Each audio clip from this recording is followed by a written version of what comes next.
Hashize iminsi itari myinshi urukiko rwo muri Suwede ruhanishije igifungo cya burundu no kugarurwa mu Rwanda Uwizeye Jean nyuma yo guhamwa n'icyaha cyo kwica umugore we. Uyu Uwizeye w'imyaka 38 yatawe muri yombi mu Gushyingo mu mwaka ushize wa 2021 nyuma y'uko ubwe yari amaze gutanga amakuru ku rupfu rw'umugore we mu gace ka Tyresö i Stockholm muri Suwede. Amakuru aturuka muri iki gihugu avuga ko Uwizeye yahamagaye polisi ku itariki 19 Ugushyingo muri 2021 akababwira ko yasanze umugore we Ingabire Diane yashizemo umwuka mu rugo rwabo ubwo yari ageze mu rugo avanye abana gukinira mu busitani bwa rusange, ariko hashize amasaha make yahise atabwa muri yombi nyuma y'uko abagenzacyaha basanze inkuru ye idasobanutse. Nyuma byaje kumenyekana ko Ingabire w'imyaka 31 yari amaze iminsi amenyesheje abavandimwe be n'inshuti ko afite ubwoba bwo kwicwa, kandi yari amaze igihe kirekire arara mu cyumba cya wenyine agakingisha urufunguzo, ndetse ngo yateganyaga no kubimenyesha polisi kuko yari amaze iminsi yumva adatekanye. Polisi yaje gusanga Uwizeye yarahamagaye nimero ya telefone itabaza isa 11:37 ku itariki 19 Ugushyingo 2021, ariko iperereza yaje gusanga yarakoresheje urufunguzo rwe yinjira mu nzu saa 10:45 habura hafi isaha imwe ngo ahamagare iyo nimero. Muri uwo mwanya akekwaho kwica umugore we. Hari n'andi makuru avuga ko Ingabire yari afite gahunda yo guhunga umugabo we wari usigaye amubuze epfo na ruguru, ariko yamburwa ubuzima atabigezeho. Urukiko rwo mu mujyi wa Naka rwasanze Uwizeye hamwe n'icyaha cyo guhotora umugore we, ndetse akaba ashobora koherezwa gufungirwa mu Rwanda aho bombi bakomoka. Urukiko rwanzuye rugira ruti ubugenzacyaha bwasanze Uwizeye Jean yariciye umugore we mu rugo rwabo mu buryo buteye ubwoba. Rugendeye kuri ibyo, urukiko rukaba rusanga icyo gikorwa cyarakoranywe ubunyamaswa bwihariye, bityo ushinjwa agomba guhanishwa igifungo cya burundu kandi akirukanwa mu gihugu kubera icyaha cy'ubuhotozi. Ingabire biravugwa ko yagiye muri Suwede muri 2018 asanzeyo umugabo we wari uhamaze iminsi yaragiye kwiyungura ubumenyi. Nyakwigendera wari impuguke mu ibarurishamibare yahise abona akazi muri Gapminder Foundation, ikigo cyo muri Suwede kidaharanira inyungu cyashinzwe na Professor Hans Rosling, Ola Rosling ndetse na Anna Rosling Ronland. Uwizeye na Ingabire bari bafitanye abana babiri, uw'imyaka 4 ndetse n'uw'ibiri. Inshuti za Ingabire zatanze ubuhamya zivuga ko yari yarazimenyesheje ko yateganyaga guhunga umugabo we wari usigaye amukorera ihohotera ku mubiri no mu mutwe. Iperereza ndetse rivuga ko nyakwigendera yari asigaye arara mu cyumba cya wenyine, ariko nabwo ngo yagerageje kwica urugi kenshi ngo amusangemo.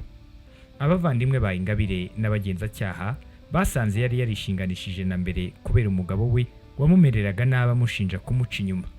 Yari yaranashyize kamera ihishe mu nzu kugira ngo ijye imufata amashusho atabizi. Muri uko kwishinganisha kwe, Ingabire yandikiye umwe mu nshuti ze agira ati ndumva mfite impungenge z'ubuzima bwanjye. Hagati muri 2021 nibwo yatangiye gushaka ubufasha hirya no hino, haba muri polisi no mu miryango ifasha abari mu kaga. Mu minsi yabanjirije iyicwa rye, umuntu wo mu muryango wa Ingabire yavugishije umugabo we, ariko aterwa impungenge n'uburyo yamusubije akigamba kenshi ko azamwica. Uwo muvandimwe niko guhita amenyesha Ingabire ko agomba gushaka uburyo yakiza ubuzima bwe agashaka aho ahungira, ariko igihe cyari cyamaze kumushirana. Umucamanza wo muri Suwede witwa Jessica Sandberg waburaniraga umuryango wa Ingabire yavuze ko umwanzuro w'urukiko watumye byibuze umuryango wa nyakwigendera ubasha kugoheka nyuma yo guhabwa ubutabera.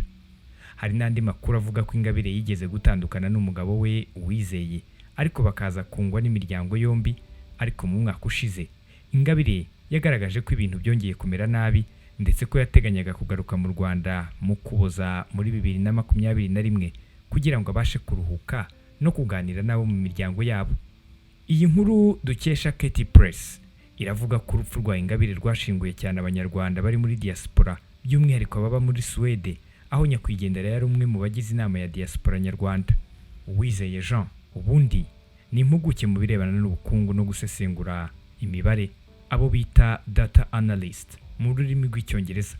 Afite impamyabushobozi y'icyiciro cya 3 cya kaminuza Masters mu bumenyi science n'ubukungu aribwo economics mu rurimi rw'icyongereza.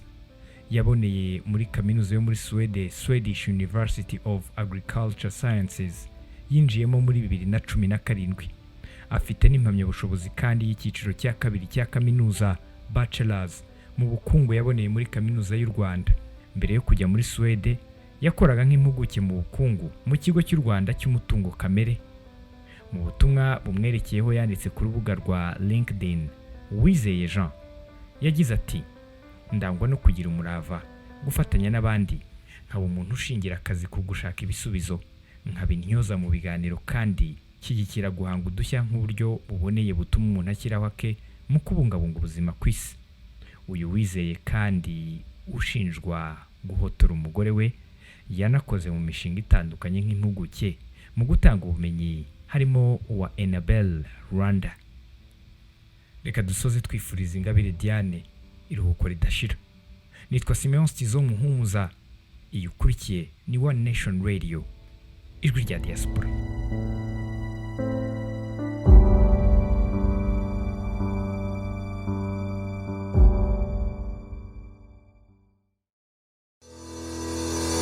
Ese ujya utekereza kuri ejo hazaza hawe n'umuryango wawe uko hazaba hameze? Bantu muri Amerika, waba ujya utekereza uko byagenda cyangwa uko watunga umuryango wawe uramutse uhuye n'ikibazo cy'uburwayi bukomeye bwatuma utabasha gukora igihe kirekire? Igisubizo ni life insurance with living benefits.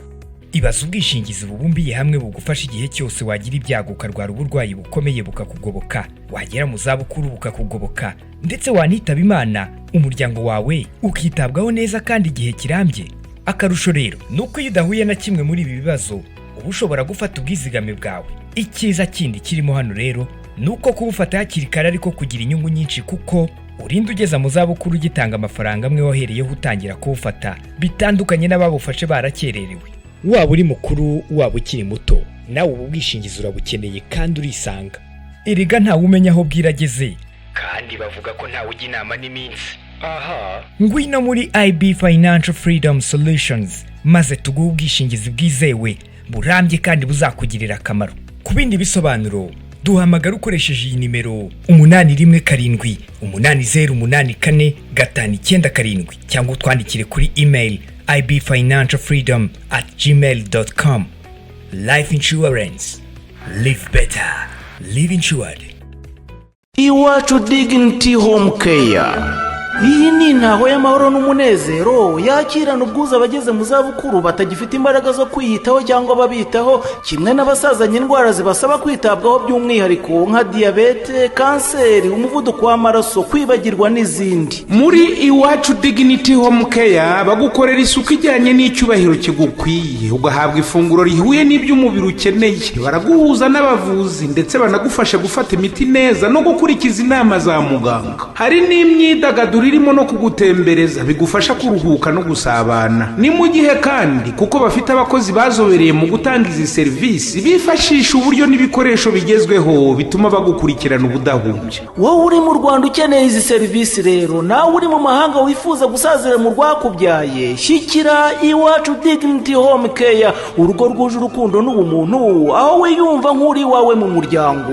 Niba wumva kandi wakwitabwaho uri wawe, izi serivisi barazikwegereza maze nawe uryoherwe n'ubuzima. Bakorera mu mujyi wa Kigali mu karere ka Gasabo mu murenge wa Jabana. Ukeneye ibindi bisobanuro wahamagara kuri 079 14 34 761 cyangwa se ugasura urubuga wishe@iwachuhomecare.rw. Kirazira nawe uzasazana amaganya. Mu rwa Gasabo dufite Iwacu Dignity Home Care.